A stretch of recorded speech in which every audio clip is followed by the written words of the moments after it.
দুনিয়াতে যত অদ্ভুত অদ্ভুত প্রশ্ন ছিল ওনার, বিভিন্ন বিষয়ে আল্লাহরে প্রশ্ন করতেন। সাইয়েদনা মুসা আলাইহিস সালাম আল্লাহরে বললেন, আল্লাহ আল্লিমনি যিকরান, আপনি আমার এমন একটা জিকির শিখাইয়া দেন, লা ইয়ালামুহা ইল্লা আনতা ওয়া আনা, যে জিকিরটার শব্দ আপনি আর আমি ছাড়া কেউ জানবে না। সুবহানাল্লাহ। আল্লাহরে বললেন, আল্লাহ আল্লিমনি কালিমাতান, আল্লিমনি যিকরান লা ইয়ালামুহা ইল্লা আনতা ওয়া আনা, ও আল্লাহ এমন একটা জিকির আমারে শিখান, দিনে রাতে সব সময় এই জিকির আমি করব, আপনারে ডাকবো, কিন্তু শর্ত হলো এই জিকিরটা জানবে শুধু আপনি আর জানবো শুধু আমি, কেউ জানবে না। আল্লাহ বললেন, মুসা পড়ো লা ইলাহা ইল্লাল্লাহ, লা ইলাহা ইল্লাল্লাহু মুহাম্মাদুর রাসূলুল্লাহ সাল্লাল্লাহু। আল্লাহ বললেন, মুসা পড়ো লা ইলাহা ইল্লাল্লাহ। মুসা আলাইহিস সালাম কয়, মাবুদ এটা তো জাতীয় জিকির, সবাই জানে। জানে না, জানে না লা ইলাহা ইল্লাল্লাহ এমন কেউ আছে? কথা কন, জানেন না আপনারা? কথা বলেন, জানেন না? মুসা আলাইহিস সালাম বললেন, আল্লাহ এটা জাতীয় জিকির কইলেন কেন? আমি তো চাইছি এক্সট্রা অর্ডিনারি, অসাধারণ একটা জিকির, সুপারক্যালিফ্রাজিলিস্টিক এক্সপিয়ালিডোসাস, এক্সেলেন্ট একটা জিকির, আনপ্যারালাল, কারো কাছে নাই, শুধু আমি জানবো আর আমি পড়বো। আল্লাহ বললেন, মুসা এই লা ইলাহাকে যদি এক পাল্লায় রেখে দাও, তামাম বিশ্ব, সাত আকাশ, সাত জমিনটারে তুলে যদি তুমি আরেক পাল্লায় রেখে দাও, লা রাজাহাত কাফাতু লা ইলাহা ইল্লাল্লাহ, মুহূর্তের মধ্যে লা ইলাহার পাল্লা ভারী হয়ে যাবে। সুবহানাল্লাহ। ও মুসা, তুমি যতই এক্সক্লুসিভ জিকির চাও, লা ইলাহার চেয়ে দামি জিকির আমার কাছে নাই। চিৎকার করে পড়তে হবে আল্লাহু আকবার। আবার আপনি যখন লা ইলাহা ইল্লাল্লাহ এটা পড়েন, জিকির করেন কার? ঝিনুকের ভেতর লুকিয়ে থাকে যেমন মতি, ঝিনুকের ভেতর লুকিয়ে থাকে যেমন মতি, কালমা শাহাদাতে আছে আল্লাহর জ্যোতি, কালমা শাহাদাতে আছে আল্লাহর জ্যোতি। পড়েন সুবহানাল্লাহ। সুবহানাল্লাহ। এই লা ইলাহা ইল্লাল্লাহ সবচেয়ে শ্রেষ্ঠ জিকির। তার মানে নামাজও জিকির, কোরআনও জিকির, এই যে আমরা ওয়াজ করতেছি এইটাও কি জিকির? কথা কন, জিকির। বিশ্ব নবীর আল্লাহ বললেন, ও নবী ফাযাক্কির ইন্নামা আনতা, ও নবী আপনি জিকির করেন মানে ওয়াজ করেন। ইন্নামা আনতা মুযাক্কির, ও নবী আপনি ওয়াজ করে শোনান। লাস্তা আলাইহিম বিমুসাইতির, আপনারে দারোগা বানিয়ে পাঠাই নাই, আপনি শুধু ওয়াজ করেন। কার কথা? চিল্লায় বলেন, কার কথা? আল্লাহর। কিন্তু এইখানে জিকির দ্বারা উদ্দেশ্য হচ্ছে জুমার খুতবা। ফাসআউ ইলা যিকরিল্লাহ, আল্লাহর জিকিরের দিকে ধাবিত হও, এই জিকির দ্বারা উদ্দেশ্য হলো জুমার খুতবা। তার মানে জুমার খুতবা যে খতিব সাহেবরা দেন, এখানে মসজিদের খতিব আছেন কারা কারা? দেখি একটু হাত তোলেন তো। 1 2 3 4 5 6 7, গুণে শেষ করা যাবে না, অনেক খতিব। আল্লাহ এই খতিবদেরকে তুমি কবুল করো। আর জোরে পড়েন আমিন। এই যে যিকরুল্লাহ, ফাসআউ ইলা যিকরিল্লাহ দ্বারা আল্লাহ তাআলা জুমার খুতবাকে বুঝিয়েছেন। কি বুঝিয়েছেন? মনোযোগ আপনাদের আছে না গেছে? শেষ করে দেই, অনেক রাত হয়েছে তো। ছোট্ট একটা দোয়া পড়ি, শেষ করব? আরো কয়েক মিনিট মনোযোগ থাকবে? তাকবীর দেন, লিল্লাহে তাকবীর, আরো জোরে দেন, লিল্লাহে তাকবীর, আল্লাহু আকবার। ফাসআউ ইলা যিকরিল্লাহ, আল্লাহর জিকিরের দিকে, আল্লাহর স্মরণের দিকে ধাবিত হও। এটা দ্বারা উদ্দেশ্য হচ্ছে জুমার খুতবা। আল্লাহ বুঝাতে চাইলেন জুমার খুতবা যাতে মিস হয়ে না যায়, এজন্য জুমার খুতবারে যেন তেন মনে করবেন না, এটা ওয়াজিব। জুমার নামাজ যেমনি ওয়াজিব, জুমার খুতবা দেওয়াও, কথা বলেন, জুমার খুতবা ওয়াজিব, শোনা ওয়াজিব, খুতবা দেওয়া ওয়াজিব। এই জন্য রব্বুল আলামিন জোহরের নামাজকে ফরজ করে দিয়েছেন 4 রাকাত। যেহেতু জোহরের নামাজের আগে পরে কোনো খুতবা নাই, জুমার দিন খুতবা আছে, তাই জুমার দিন 4 রাকাত থেকে কমিয়ে তিনি 2 রাকাত করে দিয়েছে। কি ব্যালেন্সড ইসলাম, কি ভারসাম্যপূর্ণ আমাদের জীবন বিধান। প্রতিদিন জোহরের সময় ফরজ কয় রাকাত, কিন্তু জুমার দিন ফরজ কয় রাকাত? 2 রাকাত কমাইলো কেন? খুতবা। সুবহানাল্লাহ কইবেন না? এজন্য জুমার খুতবাটা খতিব সাহেব যারা আছেন খুবই জরুরি। এটাকে খুব কনস্ট্রাকটিভ মুডে সমাজে তুলে ধরতে হবে, মানুষকে এডুকেট করতে হবে, ইনস্ট্রাক্ট করতে হবে। আপনাদের অনেক দায়িত্ব, you have huge responsibilities in your shoulder. আপনাদের অনেক দায়িত্ব। খতিব যারা, এটা ছোটখাটো কোনো রেসপন্সিবিলিটি নয়, এটা অনেক বড় দায়িত্ব। এজন্য জুমার দিন মানুষকে আপনার শিক্ষিত করতে হবে। এই জুমার খুতবা, জুমার আলোচনার সাথে পৃথিবীর কোনো আলোচনার কোনো মিল নাই। কারণ জুমার আলোচনা সব সময় অন টাইম, একটা নির্ধারিত সময়ে হয়। পৃথিবীর অন্য কোনো আলোচনা নির্ধারিত সময়ে হয় নাকি? কথা কন। আমরা বক্তারা নির্ধারিত সময়ে মাইক পাই? কথা কন। কোনোদিন 8টায়, কোনোদিন 9টায়, আজকে বসছি কয়টায়? কিন্তু জুমার খুতবার এটা চেঞ্জ হয়। কি বরকতের একটা জলসা! ওই দিন সবাই আসতে হয় মসজিদে। ফুল টাইম নামাজি এরা আসে, পার্ট টাইম নামাজি এরা আসে, বেনামাজি এরাও আসে, আস্তিক এরা আসে, নাস্তিক এরাও আসে, আওয়ামী লীগ আসে, বিএনপি আসে, জাতীয় পার্টি আসে, জামাত ইসলাম আসে, হেফাজতে ইসলাম আসে, তাবলিগের ভাইয়েরা আসে, পীরের মুরিদেরা আসে, সবাই আসে। তাহলে এটা জরুরি দিন না? তাফসির মাহফিলের সাথে জুমার একটা মৌলিক পার্থক্য হচ্ছে, তাফসির মাহফিল আমাদের ধরে রাখতে হয়। কি করতে হয়? ধরে না রাখলে শ্রোতা উঠে যায়। কিন্তু জুমার খুতবা কি ধরে রাখা লাগে? কথা কন। ওঠার সুযোগ আছে, কারণ সামনে কি জুমার নামাজ। সুবহানাল্লাহ কইবেন না? এটা অনেক জরুরি। এজন্য জুমার খুতবা যারা দেন এরা বিশ্বনবীর দায়িত্ব পালন করেন। আল্লাহু আকবার। বিশ্বনবীর মাদানী ইনিংস কয় বছরের? 10 বছর। বিশ্বনবীর মাদানী ইনিংস শুরু হয়েছে মসজিদে নববী তৈরি করার মধ্য দিয়ে।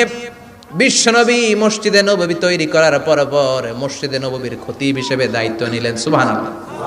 বিশ্বনবী 1টা 2টা 5টা 10টা না, মসজিদে নববীতেই 10 বছরের ইনিংসে 500টারও বেশি জুমার খুতবা দিয়েছেন। সুবহানাল্লাহ। বাড়িতে যায় বলেন কত খুতবা? 500রও বেশি খুতবা দিয়েছে। মদিনার সমাজটা এমনি জান্নাতি সমাজ হয় নাই। মদিনার সোসাইটিটাকে জান্নাতি সমাজ বানানোর জন্য বিশ্বনবীকে 500টা বক্তব্য দিতে হয়েছে। চিল্লায় পড়েন আল্লাহু আকবার। প্রতি সপ্তাহে যে আয়াতগুলো নাজিল হতো বিশ্বনবী এগুলো নিয়ে কথা বলতেন। এই সপ্তাহে যে সমস্ত আয়াতগুলো নাজিল হলো ওই আয়াতগুলো নিয়ে বিশ্বনবী জুমার দিন খুতবার মধ্যে কথা বলতেন। এই সপ্তাহের মধ্যে রাষ্ট্রীয় যত ক্রাইসিস আছে এই সমস্যাগুলো নিয়ে বলতেন। এই সপ্তাহে সমাজের মধ্যে বড় বড় যত ঘটনাগুলো ঘটে গেল এগুলো নিয়ে বিশ্বনবী জুমার দিন কথা বলতেন। সুবহানাল্লাহ। এজন্য খতিব যারা আছেন জুমার আলোচনাটা অনেক কনস্ট্রাকটিভ, ফ্রুটফুল হতে হবে, কোরআনের আলোকে হতে হবে। বিশ্বনবী জুমার খুতবা দিচ্ছেন, হঠাৎ বিশ্বনবী দেখলেন হাসান আর হুসাইন লাল 2টা জামা পরে জুমার মসজিদের মধ্যে ঢুকে একবার কাতারের এইদিকে দৌড় মারে, আরেকবার ওইদিকে দৌড় মারে। ছোট বাচ্চাদের এরকম দৌড়াদৌড়ি আছে না নাই? রাজা মেহরও আছে। ছোট বাচ্চাদেরকে মসজিদে ঢুকতে দেন তো না বের করে দেন? বের করে দেয়। সর্বনাশ। বাচ্চাদেরকে মসজিদ থেকে বের করবেন না, কখনোই বের করবেন না। তুরস্কের বিভিন্ন মসজিদে বড় বড় ফেস্টুন দিয়ে লেখা থাকে তারাবির নামাজে, জামাতের নামাজে মুরব্বীরা যখন সামনে নামাজ পড়বে পিছন থেকে যদি ছোট বাচ্চাদের চিল্লা চিল্লি আর কিচির মিচির শব্দ শুনতে না পাওয়া যায় তাহলে ভবিষ্যৎ প্রজন্ম নিয়ে আপনারা চিন্তিত থাকুন। পিছনে যদি বাচ্চাদের হই হুল্লোড় না থাকে, চিল্লা ফাল্লা না থাকে, তার মানে নেক্সট জেনারেশন এগুলো মুসল্লি হবে না, এগুলো হবে ডাকাত। এজন্য এরা বিভিন্ন প্রজেক্ট চালু করেছে। 40 দিন টানা ফজরের নামাজ যে ছোট বাচ্চারা মসজিদে এসে পড়বে ওই প্রজেক্টের আওতা থেকে একটা করে সাইকেল দিয়ে দেয়া হচ্ছে। সুবহানাল্লাহ কইবেন না? কুয়েতে আরেকটা প্রজেক্ট করছে, ফজরের নামাজে মুসল্লি নাই। কুয়েতের এই প্রজেক্ট হচ্ছে marriage project, second marriage project, দ্বিতীয় বিবাহ প্রকল্প। কি কাজ এই প্রকল্পের? তারা ঘোষণা দিল মসজিদে ফজরের সালাতে মুসল্লি পাওয়া যায় না, তো যারা যারা ফজরের নামাজে মসজিদে আসবে না, টাইমলি আসবে না, তাদেরকে মসজিদের টাকা দিয়ে মসজিদের অর্থায়নে দ্বিতীয় বিবাহের ব্যবস্থা করে দেওয়া হবে।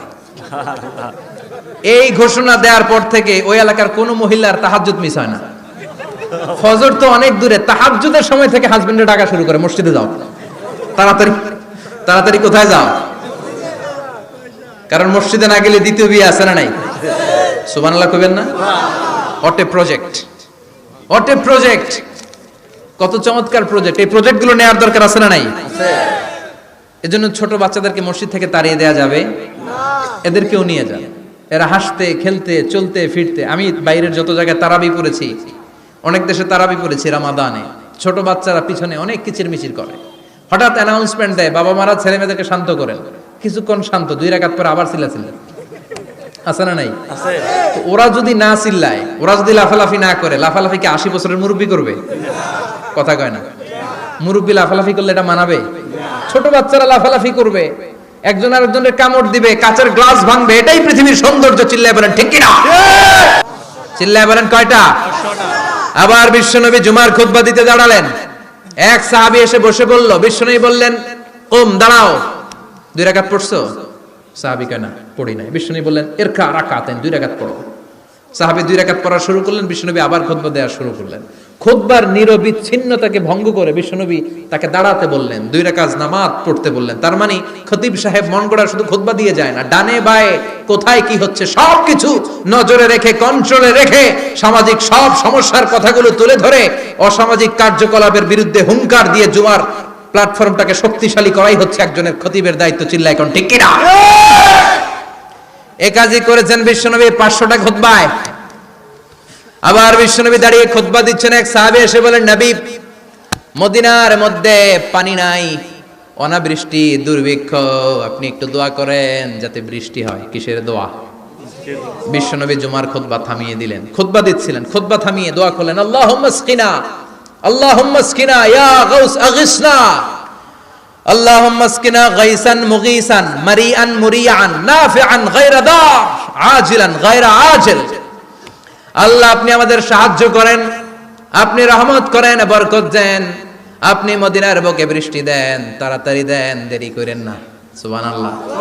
বিশ্বনবী দোয়া করতে দেরি, মুহূর্তের মধ্যে ঝুমঝুম করে বৃষ্টি নাজিল হয়ে মদিনাটা প্লাবিত হয়ে গেল। আকাশে মেঘ দেয় কে? আল্লাহ। বৃষ্টি দেয় কে? আল্লাহ। আল্লাহ মেঘ দে, পানি দে, ছায়া দে রে তুই, আল্লাহ মেঘ দে। পড়েন পড়েন, আল্লাহ মেঘ দে, পানি দে, ছায়া দে রে তুই, আল্লাহ মেঘ দে। সবকিছু দেয়ার মালিক কে? আল্লাহ। বৃষ্টি দেয় কে? আল্লাহ। মেঘ দেয় কে? আল্লাহ। বিশ্বনবীর দোয়ার বরকতে বৃষ্টি নামলো। শুক্রবার বৃষ্টি, শনিবার বৃষ্টি, রবি সোম মঙ্গল বুধ বৃহস্পতি শুক্র, এর পরের শুক্রবার পর্যন্ত টানা বৃষ্টি হলো। কারণ দোয়ার বৃষ্টির দোয়া করছে, বৃষ্টি বন্ধ আর দোয়া তো করে নাই, চলতেছে। আল্লাহ কইছে নবী চাইছেন দিতেছি, না করলে থামাবো। সুবহানাল্লাহ কইবেন না? বৃষ্টি হইতে হইতে মদিনায় বন্যা, মরুভূমির দেশ, কি পরিমাণে হেভি রেইনফল হলে মরুতে বন্যা হয়। সুবহানাল্লাহ পড়বেন না? আবার বিশ্বনবী পরের জুমাবারে খুতবা দিচ্ছেন, ওই সাহাবী এসে হাজির, এসে বলে, ও নবী আর বৃষ্টির দরকার নাই। যে বৃষ্টির দোয়া করতে বলেছিল সে এসে বলে আর কিসের দরকার নাই? চিল্লায় বলেন কিসের দরকার নাই? ও নবী আর বৃষ্টির দরকার নাই, এবার বৃষ্টি বন্ধের দোয়া করেন। বিশ্বনবী আবার হাত তুলে বললেন, আল্লাহুম্মা হাওয়ালাইনা ওয়ালা আলাইনা, মানে আল্লাহ আপনি বৃষ্টি দেন, তবে এই এলাকায় না, ডানে বায়ে সামনে পেছনে চারদিকে দেন। সাহাবীরা মসজিদ থেকে বের হয়ে দেখে মদিনার চারদিকে এরকম গোল একটা চাকতি, এই চাকতি দিয়ে নীল আকাশ দেখা যায়, আর ডানে বায়ে সামনে পেছনে প্রচন্ড ঝড় ঝন্ডার বৃষ্টি। মদিনার আকাশে এক ফোঁটাও বৃষ্টি নেই। চিল্লায় এখন সুবহানাল্লাহ। এগুলো হচ্ছে বিশ্বনবীর খুতবার বরকত। 500টা খুতবা দিয়েছেন, এজন্য খতিব সাহেবরা ভালো করে খুতবা দেওয়ার দরকার আছে না নাই? আল্লাহ বললেন, ইযা নুদিয়া লিস-সালাতি মিন ইয়াউমিল জুমআতি ফাসআউ ইলা যিকিরিল্লাহি ওয়া যারুল বাই। জুমার আযান যখন হয়ে যায়, জুমার নামাজ পড়তে যাও, বেচা কেনা বন্ধ করে দাও। কার কথা? আল্লাহর। Close the shop, shut down the shop, close the market. Market বন্ধ, দোকানের শাটার নামাও, ক্যাশ বক্সে তালা ঝুলাও, ব্যবসা প্রতিষ্ঠান, মার্কেট সবগুলো বন্ধ করে একজনের জিকিরের দিকে ছোটবা। তিনি কে? আল্লাহ। অল্প 1-1.5 ঘন্টার জন্য যদি ব্যবসা বন্ধ রাখেন, পরে যখন আবার দোকান খুলবেন জুমার বরকতে ব্যবসা বাড়িয়ে দিতে পারে কে?